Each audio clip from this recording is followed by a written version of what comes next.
విదర్భ రాజ్యాన్ని భీష్మకుడు అనే రాజు పరిపాలిస్తున్నాడు. అతనికి 6 మంది సంతానం. పెద్దవాళ్ళు 5 పురుషులు. చివరి సంతానం ఆడపిల్ల. ఆ పిల్ల పేరే రుక్మిణి. శ్రీహరి గుణగణాలు విని పసితనం నుంచే శ్రీహరినే తన భర్తగా వరించింది.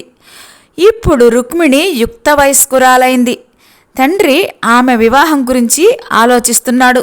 రుక్మిణీదేవి అన్నంలో పెద్దవాడు రుక్మి తన చెల్లెల్ని శిశుపాలునికి ఇచ్చి వివాహం చేయాలి అని నిర్ణయించుకున్నాడు. వివాహానికి ముహూర్తాలు కూడా నిశ్చయించేశారు. రుక్మిణీదేవి కలవరపడింది. అగ్ని ద్యోతనుడు అనే ఒక బ్రాహ్మణుణ్ణి పిలిచి తన మనసులో ఉన్నమాట చెప్పి శ్రీకృష్ణుడి దగ్గరికి పంపించింది. శిశుపాలుడు నన్ను చేపట్టాలి అని చూస్తున్నాడు. ముహూర్తానికి ముందే వచ్చి నన్ను రాక్షస విధిని ఎత్తుకొని పొమ్మని చెప్పండి. పెళ్లి కూతుర్ని చేశాక చెలికత్తలతో కలిసి ఊరి వెలుపల కొండ మీద కోవెలలో గౌరీ పూజకు వెళతాను. నన్ను తనతో తీసుకుని వెళ్ళడానికి ఇదే మంచి సమయం.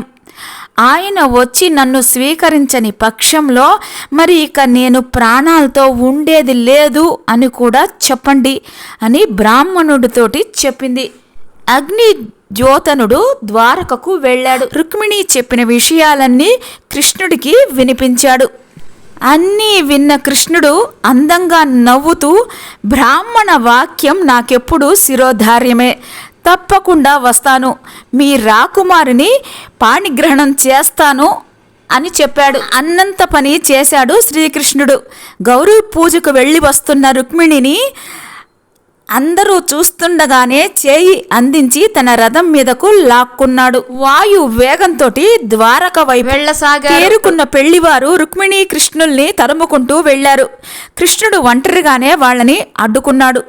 పెళ్లి కొడుకైన శిశుపాలుడు, రుక్మిణి అన్నగారైన రుక్మి కలిసి అశేష సైన్యంతో శ్రీకృష్ణుడిని ముట్టడించారు. మరోపక్క బలరాముడు శ్రీకృష్ణుడి కోసం సైన్యంతో సహా వచ్చాడు.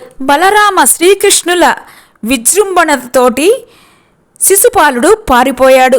రుక్మి తెగించి కృష్ణుడిపైకి వచ్చాడు. రుక్మిని శ్రీకృష్ణుడు అవలీలగా ఓడించాడు. రుక్మిని చంపటానికి సిద్ధపడ్డాడు. రుక్మిణి శ్రీకృష్ణుణ్ణి వారించింది. ఆమె మాట మన్నించాడు శ్రీహరి.